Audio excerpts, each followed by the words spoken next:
नमस्कार दोस्तों, मैं आपके सामने एसएससी के पीवाईक्यू लेके आ रहा हूँ और एसएससी में भी हम सबसे पहले जो है पॉलिटी के पीवाईक्यू डिस्कस करेंगे।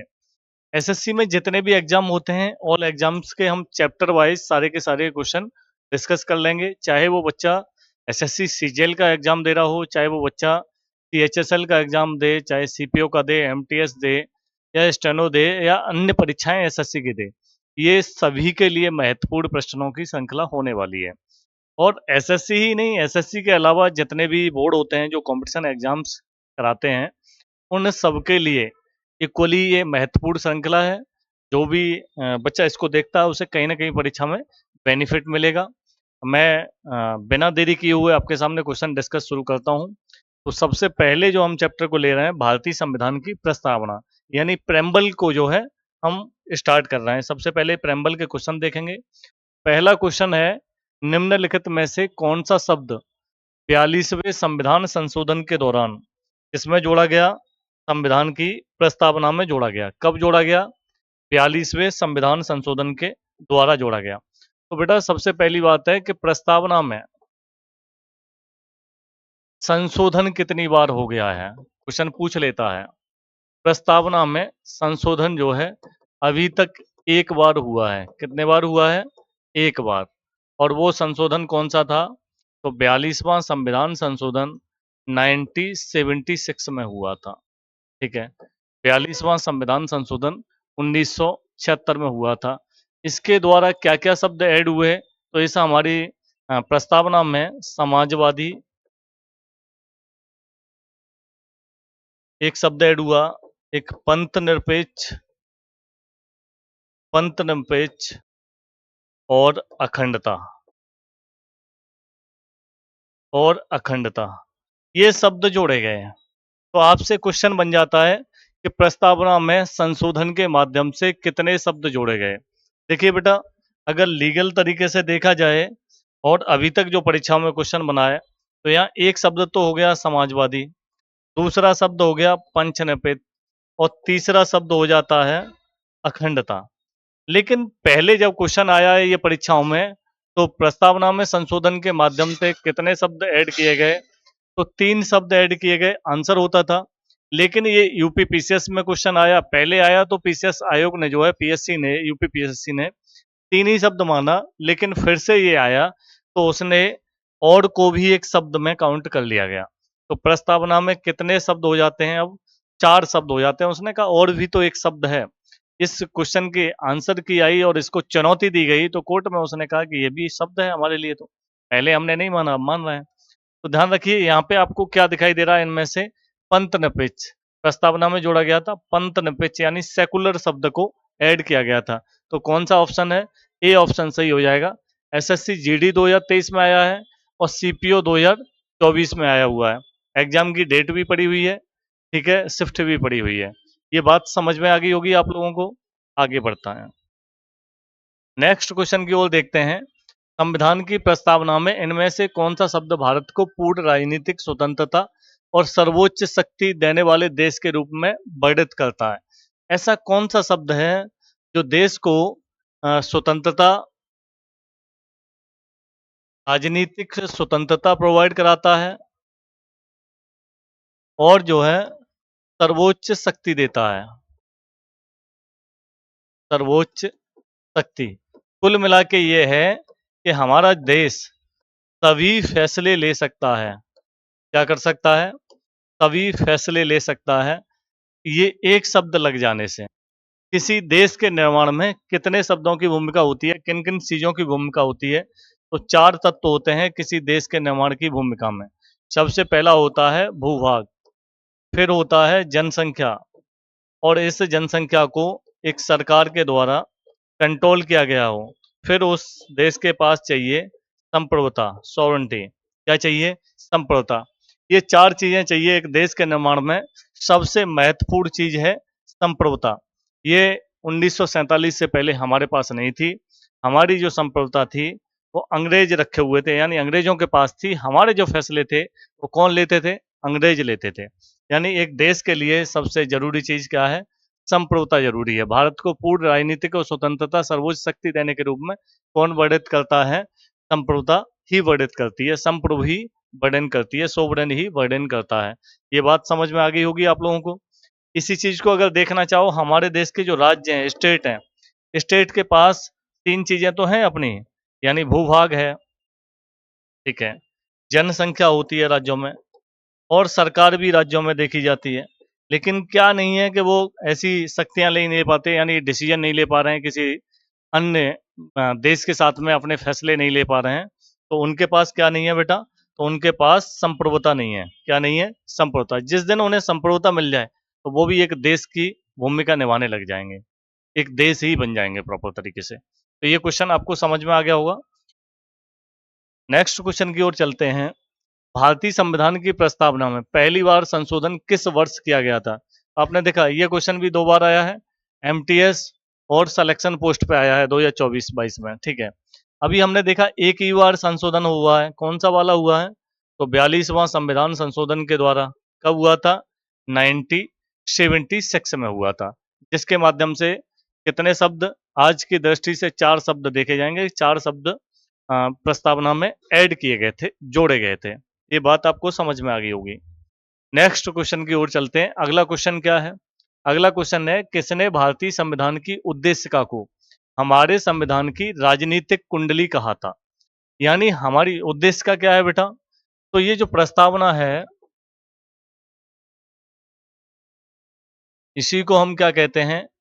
उद्देशिका कहते हैं। क्या कहते हैं? उद्देशिका। यानी संविधान सभा के सामने, संविधान सभा के सामने पंडित जवाहरलाल नेहरू ने उद्देश्य प्रस्ताव पेश किया था, और वही आगे चल के क्या बन जाता है? प्रस्तावना बन जाती है। तो राजनीतिक कुंडली किस व्यक्ति ने प्रेम्बल को यानी उद्देशिका को कहा? तो डॉक्टर के एम मुंशी। क्या नाम है? डॉक्टर के एम मुंशी ने राजनीतिक कुंडली कहा था। क्या कहा था? राजनीतिक कुंडली।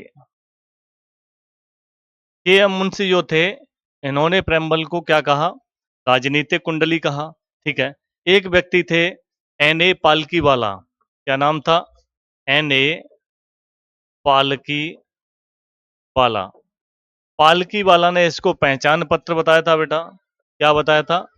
ये पहचान पत्र है हमारे संविधान का। यानी उद्देश्य का या प्रस्तावना हमारे देश का क्या है? पहचान पत्र। तो कल के लिए क्वेश्चन आ जाता है कि पहचान पत्र बताने वाला व्यक्ति कौन था? एक व्यक्ति थे जिनका नाम था ठाकुर पंडित दास भार्गव। इन्होंने जो प्रस्तावना को क्या कहा है बेटा? आत्मा कहा है। तो आपसे क्वेश्चन पूछ लेता है कि संविधान की आत्मा किसे कहते हैं?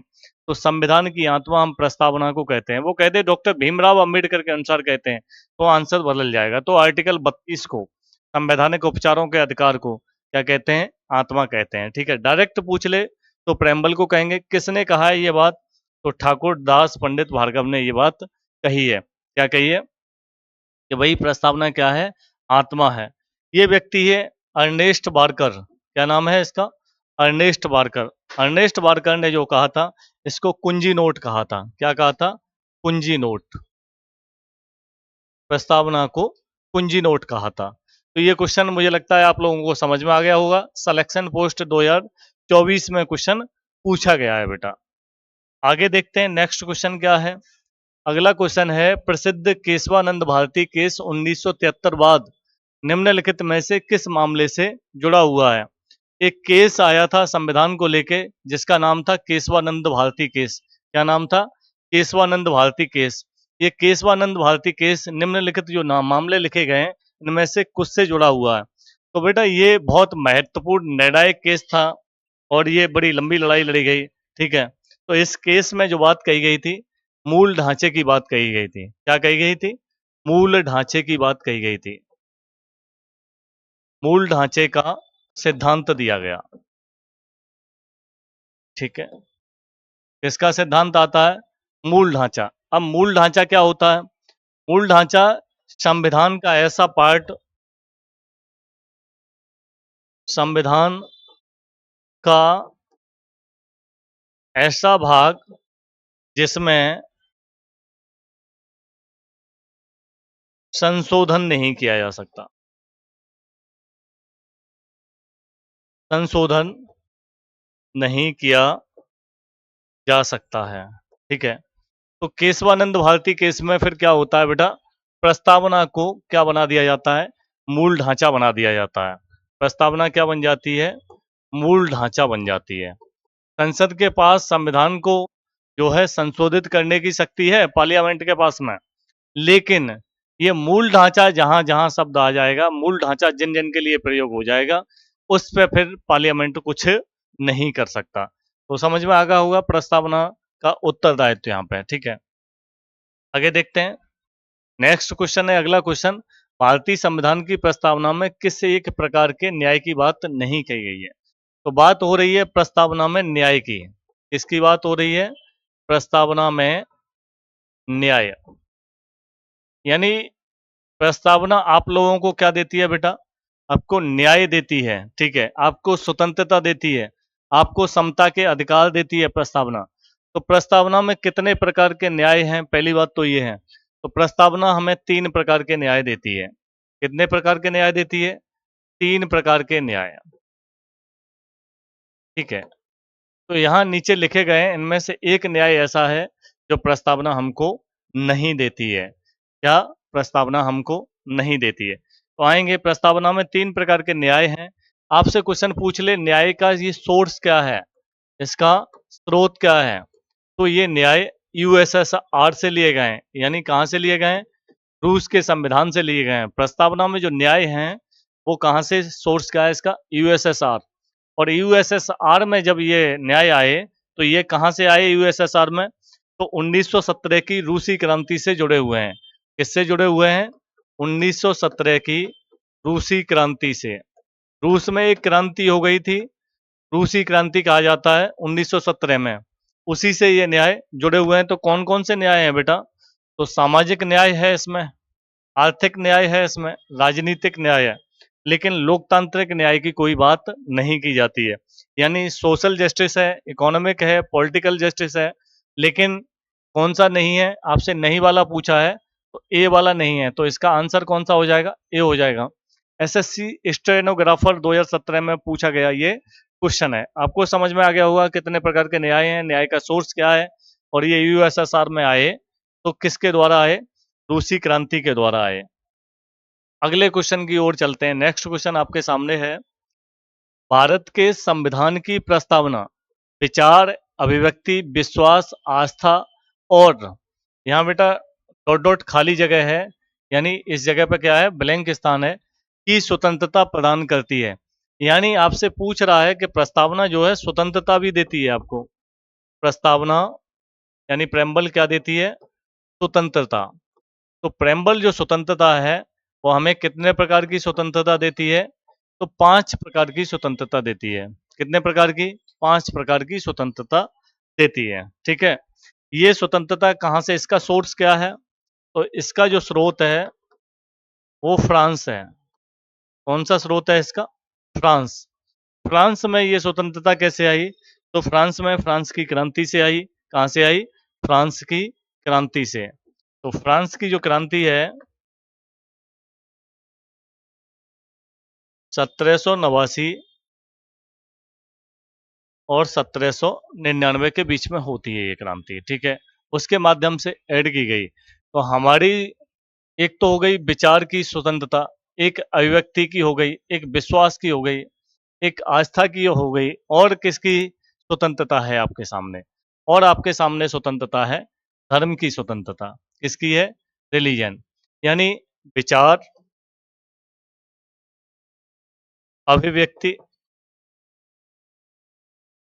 आपको थॉट आ सकते हैं, कोई दिक्कत नहीं है, ये आपकी स्वतंत्रता है, थॉट आना, ठीक है। फिर आपके पास एक्सप्रेशन, ये आपकी स्वतंत्रता है। फिर विश्वास, ये क्या है, आपको स्वतंत्रता दी गई है, ठीक है, विश्वास की। और किसकी, बिलीफ बोलते हैं, आस्था की स्वतंत्रता है आपके पास में, ठीक है। और आस्था के बाद में एक स्वतंत्रता है बेटा आपके सामने, वो उपासना की स्वतंत्रता है। किसकी स्वतंत्रता है, उपासना की स्वतंत्रता। यानी आपको 5 प्रकार की फ्रीडम कौन प्रोवाइड कराता है? ये प्रेम्बल आपको 5 प्रकार की स्वतंत्रता देती है। कितने प्रकार की? 3 प्रकार के न्याय प्रेम्बल दे रही है, 5 प्रकार की फ्रीडम दे रही है आपको, और 2 प्रकार की समता या समानता प्रोवाइड करा रही है प्रेम्बल। ठीक है, ये क्वेश्चन आपको समझ में आ गया होगा, स्टेनोग्राफर में आया है 2020 में। अगले क्वेश्चन की ओर चलते हैं। संविधान की प्रस्तावना के अनुसार, संविधान की प्रस्तावना के अनुसार निम्नलिखित में से कौन से शब्द का सही क्रम है? ये क्रम लगे हुए हैं प्रस्तावना में, ये शब्द हैं, तो इनमें से ऐसा कौन सा क्रम है? समाजवादी, धर्मनिरपेक्ष, लोकतांत्रिक या गणतंत्र संप्रभु, या संप्रभु धर्म संप्रभु, धर्मनिरपेक्ष, समाजवादी, लोकतंत्र, लोकतांत्रिक, गणतंत्र। अगला देखेंगे, संप्रभु, समाजवादी, धर्मनिरपेक्ष, लोकतांत्रिक, गणतंत्र, धर्मनिरपेक्ष, लोकतांत्रिक, धर्मनिरपेक्ष, समाजवादी, संप्रभु। इनमें आपसे सीरीज पूछ रहा है कौन सा सीक्वेंस सही है बेटा।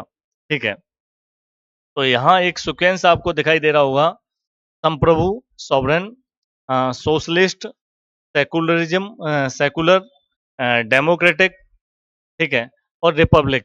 ऑप्शन सी इसका बिल्कुल सही आंसर हो जाएगा।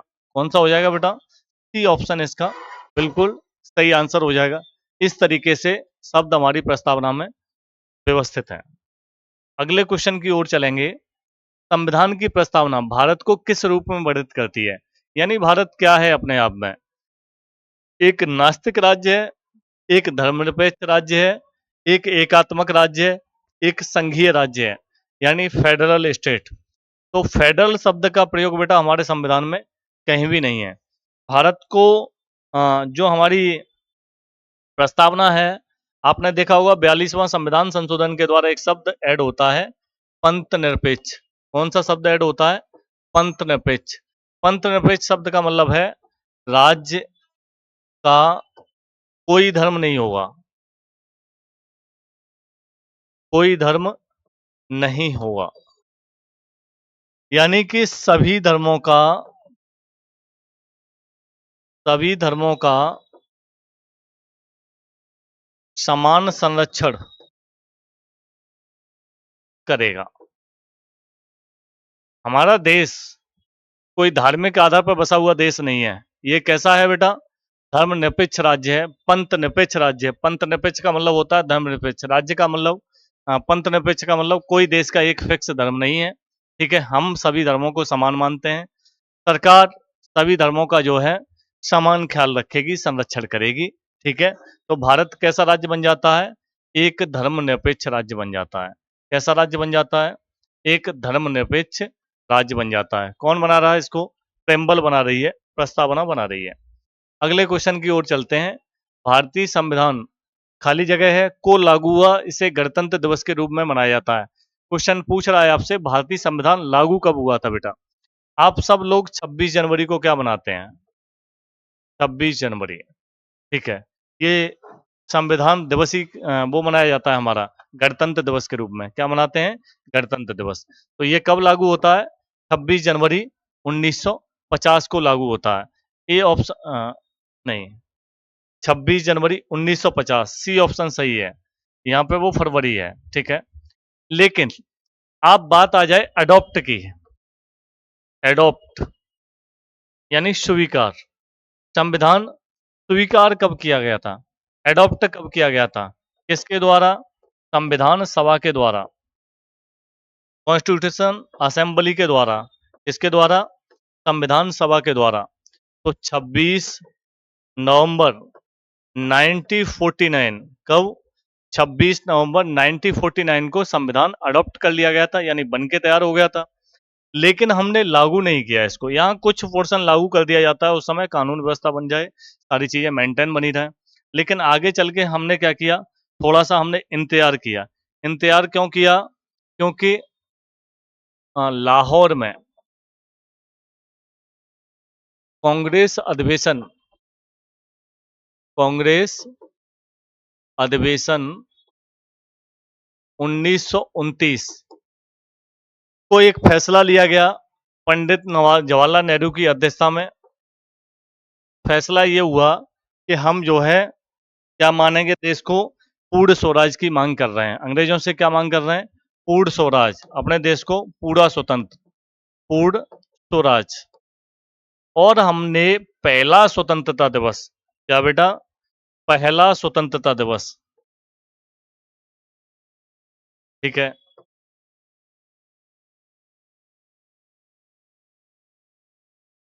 हमने पहला स्वतंत्रता दिवस कब मनाया? तो हमने पहला स्वतंत्रता दिवस जो है 26 जनवरी 1930 को मनाया, ठीक है। अब हम पहले से ही मनाते चले आ रहे हैं। देश आज़ाद होता है 1947 में, संविधान बन के जो तैयार होता है हमारा, वो कब बन के तैयार हो जाता है? 26 नवंबर 1949। 26 नवंबर से 26 जनवरी के बीच में 2 महीने का अंतराल था। कितने महीने का? 2 माह का अंतराल था। तो डिसीजन लिया गया कि क्या दिक्कत है, 2 महीने के बाद ही लागू कर देंगे इसको। तो संविधान कब लागू होता है? 26 जनवरी 1950 को लागू होता है। एडॉप्ट कब होता है? आपसे पूछ लेता है एडॉप्ट कब किया गया था? तो 26 नवंबर 1949 को अडॉप्ट किया गया था। लागू करने का कारण क्या है इसी डेट को? 26 जनवरी 1950 को अडॉप्ट अब हो जाता है, 2 महीने के बाद लागू क्यों किया जाता है? तो आप बता सकते हो, ये लाहौर में कांग्रेस का अधिवेशन था।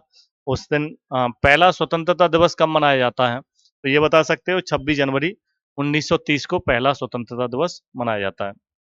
मुझे लगता है ये बात समझ में आ गई होगी। CHSL का क्वेश्चन है, 2024 का क्वेश्चन है। आगे चलते हैं बच्चों, नेक्स्ट क्वेश्चन की ओर। आगे पढ़िए। धर्मनिरपेक्षता भारतीय संविधान की एक विशेषता है जिसका अर्थ क्या है? यानी धर्मनिरपेक्षता का मतलब क्या है, आपसे ये पूछ रहा है। तो बच्चों, धर्मनिरपेक्षता का मतलब क्या है? राज्य अल्पसंख्यक समुदाय के धर्म को बढ़ावा देता है, राज्य बहुसंख्यक समुदाय के धर्म को बढ़ावा देता है। न तो भैया अल्पसंख्यक को बढ़ावा दे रहा है, न बहुसंख्यक को बढ़ावा दे रहा है। राज्य किसी भी धर्म को बढ़ावा नहीं देता। राज्य किसी धर्म को बढ़ावा दे सकता है? नहीं। हमारा जो देश है वो क्या है? किसी भी धर्म को बढ़ावा नहीं देता। कौन सा ऑप्शन सही हो जाएगा इसमें? ऑप्शन सी बिल्कुल सही हो जाएगा, ठीक है। ये बात आपको समझ में आ गई होगी। अगले क्वेश्चन की ओर चलते हैं बेटा। भारतीय संविधान के किस संशोधन के द्वारा प्रस्तावना में 2 शब्द समाजवादी और धर्मनिरपेक्ष जोड़े गए? आपने पीछे देखा ये सारी चीजें, ठीक है। तो देखो कितने बार आया है। SSC CPO 2009, फिर से CPO 2016, CHSL 2021, ये क्वेश्चन बार बार आ रहा है, ठीक है। यानी प्रस्तावना के संशोधन की बात आ रही है। तो कौन सा संशोधन है? 42वां संविधान संशोधन। कब होता है? 1976 के माध्यम से होता है। तो समाजवादी, पंथनिरपेक्ष और अखंडता, कौन कौन से शब्द जोड़े गए? समाजवादी, पंथनिरपेक्ष। इसी पंथनिरपेक्ष का मतलब है ये क्या? धर्मनिरपेक्ष, बात एक ही है, ठीक है। और अखंडता, ये बेटा शब्द जोड़े गए इस संविधान संशोधन के माध्यम से। ये बात आप लोगों को समझ में आ गई होगी। आगे बढ़ा जाए, इसका ऑप्शन सी सही हो जाएगा। अगले क्वेश्चन की ओर चलते हैं। निम्नलिखित में से कौन सा शब्द भारत के संविधान की, ये आपके सामने शब्द दिखाई दे रहे हैं, कौन सा शब्द भारत के संविधान की प्रस्तावना में गणराज्य यानी रिपब्लिक शब्द से पहले नहीं आता है?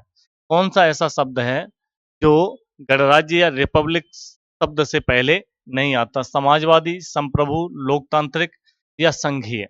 तो बेटा ये CGL 2022 में आया हुआ क्वेश्चन है। ये जो संघीय शब्द आपको दिखाई दे रहा है, फेडरल शब्द दिखाई दे रहा है, ये शब्द हमारे संविधान में कहीं भी नहीं है। ये शब्द संविधान में प्रयोग नहीं किया गया है, ठीक है। हमारे संविधान में यूनियन शब्द है, यानी संघ। भारत क्या है? राज्यों का संघ। इस जगह फेडरल शब्द का प्रयोग नहीं है। हमारे यहाँ किस शब्द का प्रयोग है? यूनियन शब्द का प्रयोग है। ये बात ध्यान रखना। कल के लिए इसी क्वेश्चन को पूछ लेगा, निम्नलिखित में से यही शब्द दे देगा, ऐसा कौन सा शब्द है जो भारतीय संविधान में कहीं पे भी इस्तेमाल नहीं हुआ है? कहीं भी नहीं है भारतीय संविधान में। तो क्या नाम हो जाएगा?